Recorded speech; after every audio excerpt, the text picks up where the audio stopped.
Hey there, welcome to Brand Leaders, to a brand new episode. And my guest this time is Tobias Dahlberg, an accomplished strategist and entrepreneur. Actually, I am his guest because I came all the way from Germany and flew to Helsinki just to meet you and visit you in your wonderful studio here. So thanks for having me. Thanks for having me on your show. Yeah, it's great to have you here. We had a nice dinner yesterday. Absolutely. Where you're getting a chance to see Helsinki for the first time, which I hope Yes. you like. Even though it's November, which is not the nicest month, but I appreciate you a lot for coming here. Yeah, you told me that's like the worst month in the entire year to visit the city, but still I'm impressed, with all the beautiful lights and the historic buildings. So it was definitely a good choice to come over. Good. I'm glad you did. So we're going to talk about brand strategy today, something that, is a really important topic for the both of us. And you're an accomplished entrepreneur. You have had your own consultancy here in Helsinki for many years with some other agencies in like an entire package of offerings. Yeah. And we're going to talk about that more. But you also reinvented yourself, which is exciting, which we're going to talk about. And we're going to talk about the challenges in strategy and brand strategy, growth strategy today. So I'm very much looking forward to this episode right now. Me too. All right. So let's start with one thing. I mean, this is something that you told me last evening over dinner that happened to you quite a lot, and I could really relate because sometimes these strategists that we get confused for advertisers or for marketers, which we are really not. And how would you explain this in your own words? Yeah, that's a bit of a traumatic experience that I have over the years, because when I set out to build my brand consultancy, I was very clear about who I am and who I'm not. I never worked in a communications agency or advertising agency, and it's not because I don't like them or respect them. I do, very much so actually. But it was more because I wanted to position myself as a kind of a really strategic brand consultancy.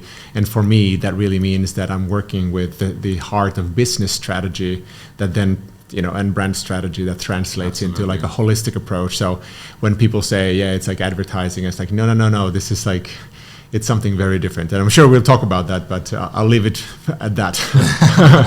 So always correcting people and saying like, no, wait a minute, like, well, let's talk about what a brand is. And, So definitely I want to see myself more as closer to the management consultants and not as close to the communications consultants. Yeah, I can totally relate. And when I look back at the last 15 years of my career, I also had a lot of explaining to do. What is it that I really do? And no, it's not, communication being such an important topic for companies these days, but really being just one dimension of how a brand can come across and can be effective. And there's lots of other dimensions that we have to think about, and there's lots of work to do also in these other dimensions.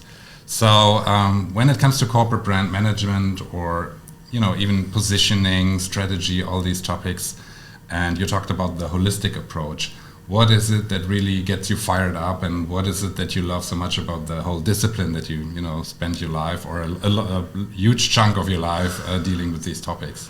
Yeah, I think I was always intrigued by this whole idea of brands, and it's such a both misunderstood, but also a concept that fascinates people a lot. And I really, most of my career for almost 15 years running a brand consultancy, I was like always kind of trying to chase this idea, this question really of what makes people choose one over the other.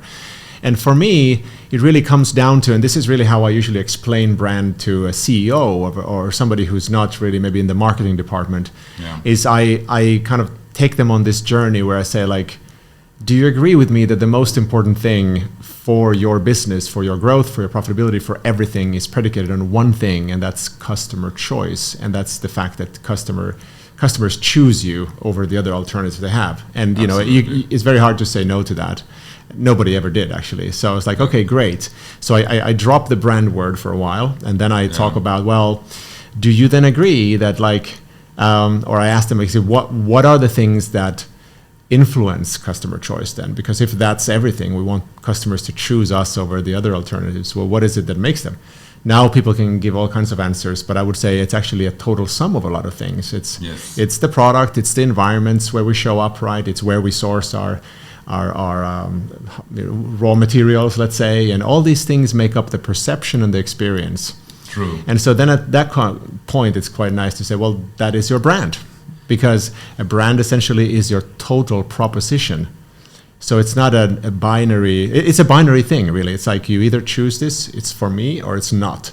Mm-hmm. And so for that reason, for me, brand is like one of the most strategic things in your business that you can deal with. And we shouldn't leave it only to marketers. Absolutely. And I like a lot how you narrow it down to just one single question. And I like it so much, that question of yours, that I shamelessly stole it and used it in my own, communication.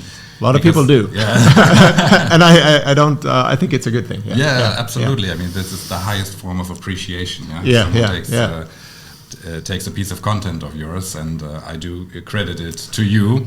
But I think this really nails it, so to say. Like, why should someone choose your offering, your company, your service? Yeah. And there's so much truth in it. And that brings me to the next topic, or something that's very close, because in your, let's say, brand strategy philosophy, or the philosophy that you stand for, it's a lot about simplifying things and making them easier to grasp, like complex concepts that I also love a lot. The strategists like us love a lot, but try to make them understandable for like the average person that is not from the world of marketing or branding or strategy.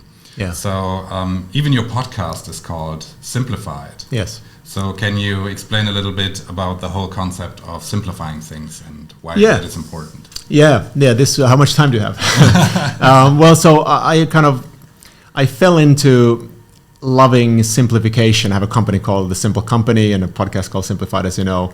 And it really came from the practical experience of also failing a lot with clients, where, like, if you think about working with top management for a big corporation, and if you make the mission statement, the core strategy, the positioning, all these things, if you make them complex, or they are too complex, they're too broad, or just people don't remember them, like, good luck trying to filter that through the whole organization, because you really want the whole organization behind you, and use the brand, let's say the one simple differentiating idea to drive it through the whole organization. It's going to stop already there. There's a lot of confusion, and people don't make good decisions based on it. And then you still have to communicate it externally. So I just find, I found through trial and error that only simplicity for me works. Yes. So that's one dimension of it. That's like just making things clear and focused, right? The other side of simplicity that people don't maybe think about so much is, simplicity for me is a lot like the Pareto principle, 80-20 rule, where basically it's like, there's so much waste in organizations because they are so vague about who they are for. And therefore, and of course the Pareto principle would say, like, let's say 20% of your clients or customers bring in 80% of your profits, and so on and so on. Mm-hmm. So the process of simplifying is not just the messaging, it's that, but it's also about which of all our customers are our most profitable ones. Yeah. Which of our offerings bring in the most. Just look at Apple. It's a cliche, but like, they have way less products than their competitors, but they're worth a lot more. But at the flip side of that, the backstage of their business, they have a lot fewer suppliers, I'm sure, because they have fewer SKUs, and everything is just more efficient, which is code for profitability usually. So there are many reasons to love simplicity. Absolutely. And I like the concept a lot, and I think it's not as much talked about in Germany and the market that I come from as probably in the rest of the world. I think I have the feeling, like, in the Anglo-Saxon world, it's really a powerful concept, and in Germany we sort of neglected the whole concept of simplicity. Probably has to do, with German thinking, Immanuel Kant and all these great philosophers. Yeah. So if something is super, super, super complex, people think, okay, this guy is smart or intelligent. When it comes to simplicity, sometimes I have the feeling we're in Germany or in the German-speaking countries, we're walking into the wrong direction. Yeah. But I think this is very powerful, and I try to incorporate this into my B2B positioning projects with mid-sized companies. But also the second point that you mentioned, focusing on the implementation and making people understand it and getting the whole organization behind the idea of the brand. This is such an important aspect. Yeah. And one thing that I value a lot, and I think you do too, is customer centricity. So this plays a big role in my positioning process, Wertkern or value core. I think you also care a whole lot about customer focus. Can you elaborate a little bit on that? Yeah, I think it's obviously a broad topic, customer centricity. I think most companies pay lip service to the idea because, of course, we're supposed to be customer centric. But I think it's good for people to ask themselves, like, in what way are we making customer centricity an advantage for us? So, for example, do you understand your customer, like, genuinely? Do you really understand them better than anyone else? Because if you don't, you're operating from the same insights and the same assumptions and the hypotheses. So companies that spend a great deal of time doing things like ethnography, design research, or whatever you want, fancy terms for, let's say, just studying the customer on a deep emotional human level, and then feed that into all the core processes, whether that be strategy, innovation, design, marketing, everything. And that becomes a decision-making tool. If you're not doing that, I don't think you're customer centric. Yes. So that's how I look at it. Well, I just read one of these rankings that you find on LinkedIn every other day, and it said that customer centricity is like one of the top 5 things that marketers or CEOs should have a look at. But I really wonder why is this not permanently on number 1? Because it's like the most important thing there is. Why does this company exist? Why does this agency exist? Because they offer a specific service that is of use and of value to someone. And thinking about this and increasing this value should be like the number 1 priority, from my humble opinion. So that's.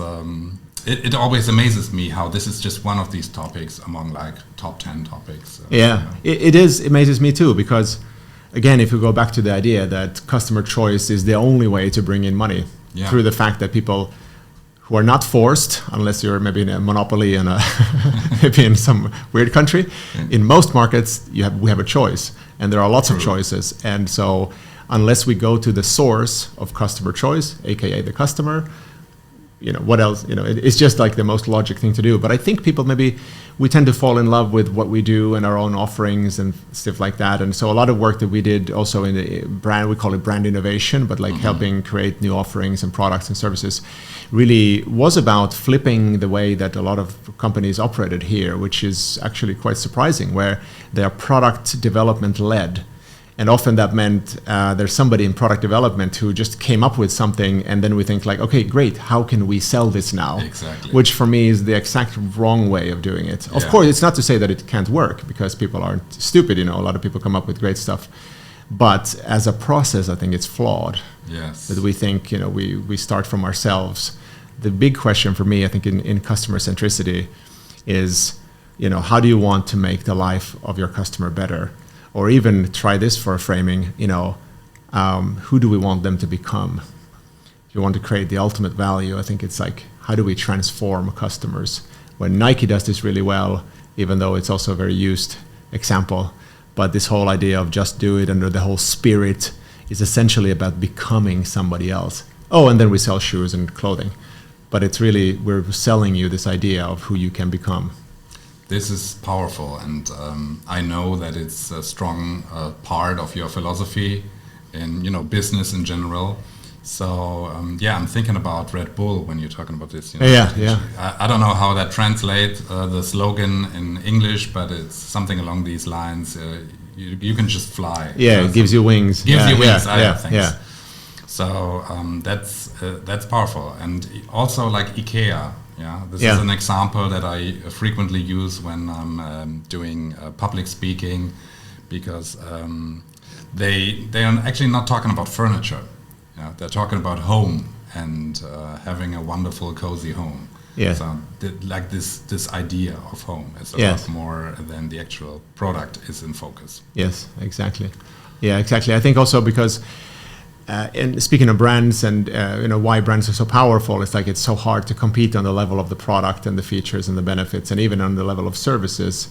So we need to transcend that and combine. Like, we do have maybe an ideal product. In a lot of categories, we don't really have a huge benefit. I mean, we think we do maybe, but some cars are kind of similar at the end of the day. But then it becomes really a question of like, what do you connect with most? As a consumer, we Volvo is very, often brought up because of safety and family values and so forth. Yes. But of course, you as a German, you have, I think, the best cars in the world. Thanks. I probably cannot take credit for any of that, but it sounds. There's probably some truth to it, and what you're talking about are the implicit values, right? Yeah. So there's like the obvious usage, a car can get you from A to B, but there's so much more of an emotion that the right product, the right car transports, and that people want to feel themselves associated with.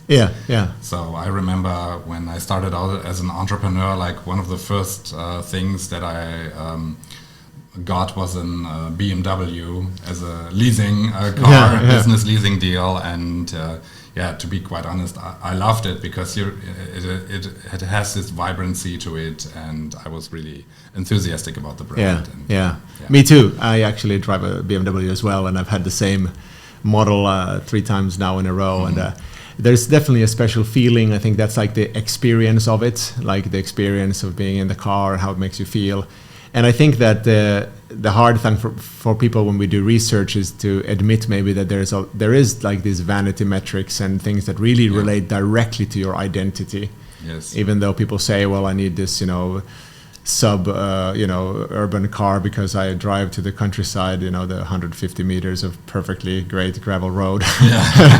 But really, it's a statement of who they are, who they want to be. True. And I think that's also like going back to customer centricity. If you don't really understand that the person is actually trying to be somebody, they aspire to be somebody, and we keep shouting about our product benefits, it's going to be a misalignment. Absolutely, and it's hard to highlight it enough because this concept is so crucial, and I like this a lot about your thinking and writing and your whole work.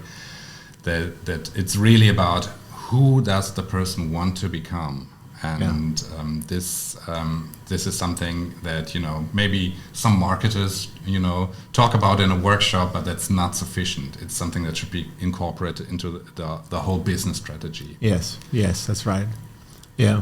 So you worked a lot for all kinds of big brands here in Finland and beyond. But you're reinvented yourself, and you also, as someone who was heading a brand consultancy or a growth consultancy, now you're having lots of touch points with creative entrepreneurs. So tell us more about this. What is it that you're up to these days?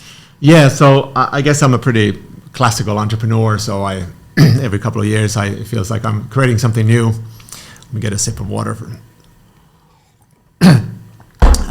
But so now I launched Original Minds, which which you're a part of, which is great. I'm super thankful to have you. And before I explain a bit more what it is, maybe the shift that I made was that running an agency, especially if you run it with a traditional model, can be highly stressful. And that's what you do, of course. You help agency owners give them their life back and operate a better business through systems and all that, which is one of the most important things you can do, by the way. So credits to you. Thanks.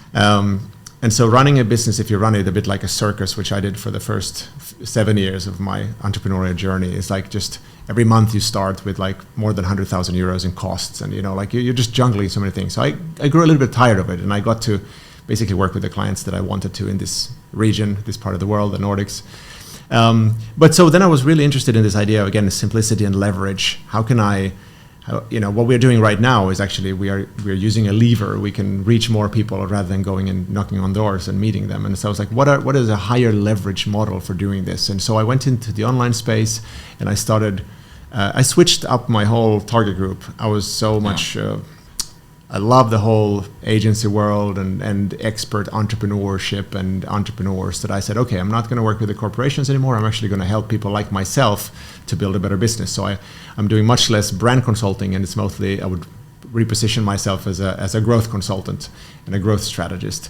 And so Original Minds then kind of tries to solve the problem where as entrepreneurs, we are limited and we are also feeling quite isolated and alone at times. True. And so it is a collective and a community for entrepreneurs who want to tap into the energy and the learning of a community of like-minded people doing similar things around the world. So we are in places like San Francisco, New York, Chicago, Amsterdam, of course in Germany as well, in Cologne and Stockholm and Helsinki and all over the place. And people are coming together from all parts of the world for a few different reasons. One is to learn and get concrete help with their business, but also for the community element of it, of feeling like there's a second family. There's somebody that understands me as an entrepreneur, because I can't go and complain to my employees, and maybe my spouse or my family don't really understand me anyway because I'm a different kind of breed.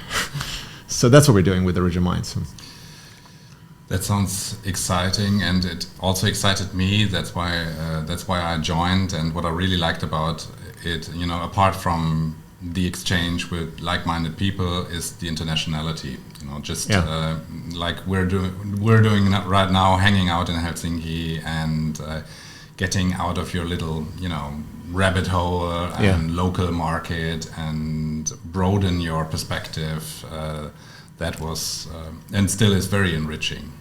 Yeah. So looking forward where this will take you, Original Minds, and take us. Very exciting stuff. I really believe that the whole world has shifted to networks, and collaboration is the key. You don't anymore need to exploit your own resources only for value creation. Your own team, your own resources, when you can actually connect with other people and become a lot stronger. You have more resources, and that's why we talk about the concept of boundless. Essentially, you can build a 7-figure business by yourself nowadays because you have the resources everywhere if you just know how to find them and build the trust. So it's quite amazing the time we're living in.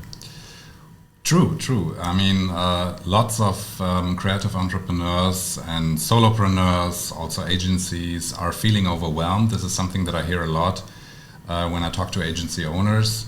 But at the same time, and that is something that you just highlighted, is there are so many possibilities and opportunities that have never been there before. I mean, the possibility to, connect with people all over the world, use artificial intelligence and new tools to better your business and improve your skills and capacities. So, absolutely. I think these are very exciting times. So let's maybe have a quick look at the world of agencies again. What do you think are like the top 3 or top 5 main challenges that agency owners, especially of these smaller firms? We're not talking about the big international networks. They don't have as much of a problem, I think, but like the smaller entrepreneurs in the creative world, what challenges are they facing today? There are actually quite a few challenges right now as we're speaking. Of course, that's with AI and a lot of other stuff that's happening, is that the whole market, I think, is quite shaken right now. I think in a slightly more traditional sense, the problems that agency owners typically deal with is like they are too much the business. They're what I call the linchpin, the operator. Everything depends on them too much. And that's something you have to get rid of, and that's why you should work with somebody like you to build systems and to free yourself. That's a huge part. I also work a bit in M&A and helping agency owners become exit ready. And another big criteria for a potential buyer is client diversification, which essentially means typically when we look at the numbers of agencies, they're so over-indexed on 1 or 2 clients, and that accounts for 40 to 70, or the worst would be seen as like 90% of the business. And so first of all, that's a business that no one wants to buy. And it's Yeah. also a highly unpredictable and stressful business because you are essentially one phone call away from going broke. True. Yeah. True. So I think those things, and so I would say those things, and then the whole kind of the AI and all these things, it's shaking up the whole thing of like, do you need to have your own resources? Should you have your own resources? What are customers really paying for? They're doing things in-house. We all know with Mid-Journey and AI tools, like what happens with photographers, what happens with illustrators. I think it's a quite confusing world right now, and I definitely don't have all the answers. Yeah.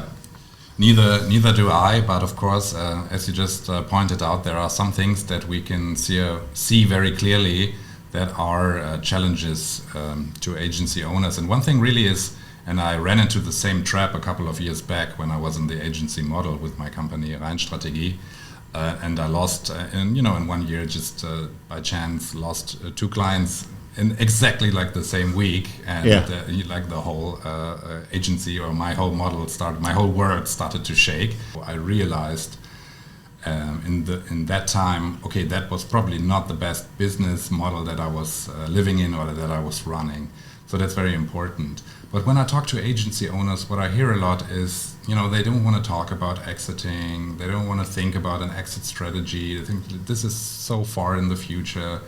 But I feel like this is really a mistake because we all are getting older and times are changing. At some point, sooner or later, we want to be in a position where we can say, hey, this is our life's work, and we build something with systems and structures that is of any value to a potential buyer.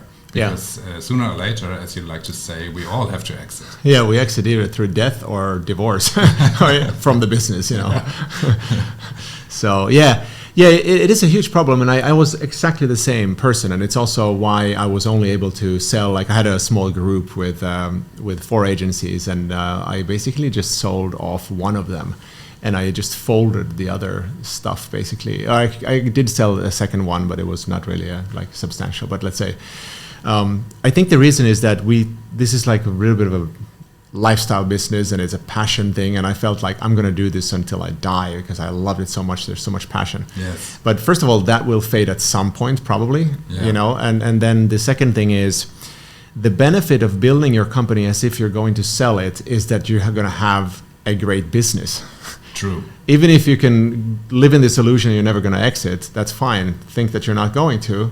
But if you do the things that make a business valuable, those are the same things that are required to run a good business, which again comes down to systems, clear offerings, having clear processes in place, being clear about your positioning, everything. Is just a tidy, tight business. And that's one you should want anyway. And if you're not having one of those, you're running, again, like I said, like I was running a circus where basically I'm reactive, I'm stressed out, it's unpredictable, all these problems appear. That's why agency businesses are so hard to run. So I think the first thing people should do is to think, about building a business that they can exit. At least they can exit for a vacation, if nothing else. Yeah. And then they have the option of selling it if they want, because it's probably going to be the biggest financial event of a person's life when they sell an agency. And agencies, if you're doing $1 million in profits, you're going to look at maybe a 4 to 5x multiple. At worst, maybe it's 3. But if you have a company that is doing that or less, and it's chaotic, it's all about you, and it's based on 1 or 2 clients, no one's going to buy that. I find that very convincing, and I wish I would have thought about it earlier. It's probably also a matter of finding the right words. Exit strategy is something that the usual average agency owner backs off and I don't want to think about this because it's far away in the future. Yeah.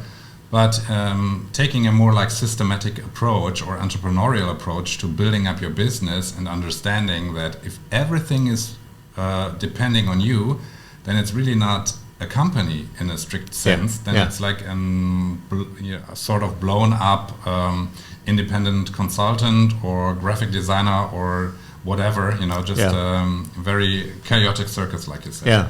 So I feel like it's the right point in time these days to point that out and really to support agency owners with building these structures and building these systems and getting coming into a nicer setup. Yeah, and I think if I can add, like I talk about this model of basically 4 stages of entrepreneurship, and it's a way to classify basically who you are in the development, in the evolution of an owner. And not everyone wants to go all the way, by the way, but I talk about the first stage being the linchpin, and the linchpin is basically the pin that holds everything together, and when that breaks, basically everything falls apart. So that's kind of like, a solopreneur, of course, is the business, but most agency owners are also in the linchpin stage because they are essentially holding everything together. And this was me also for many years.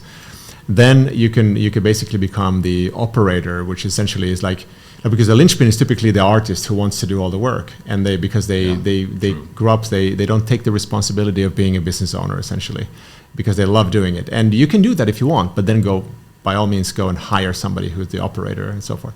So, but if you want to have something you can sell and something valuable, you need to transcend into, well, an operator then is basically working in the business. You are running processes and hiring people and so forth. Some creative people don't like that, then you should hire somebody. And then you can become a real entrepreneur and work on the business. You know, that's where you transcend, and you really are more concerned with vision, strategy, and getting right people in leadership roles. And then ultimately you can work above the business, where you become more of an investor, where suddenly you're not really at all, the company is not depending on your presence anymore. And that's a pretty cool place to go. I mean, again, if you're a creative person, maybe you don't even like that. But I would say you have to transcend high enough if you want to ever sell your business. It can't be dependent on you. Absolutely. And I think if you're seeing yourself, like your core DNA, you're seeing yourself as an entrepreneur, you should have like the ambition to outgrow that stage and to be at some point, at least that's what I always preach, to at least be working on the business. Yeah. And at least the same time as you're working in the business. Yeah, yeah. So, I mean, you laid it down beautifully. Thank you a lot. Thank you. That was a very good talk. And it's a pleasure being here in Helsinki with you. So thank you, everyone watching, listening to this new episode of Brand Leaders. And I hope you will tune in the next time. Thanks a lot.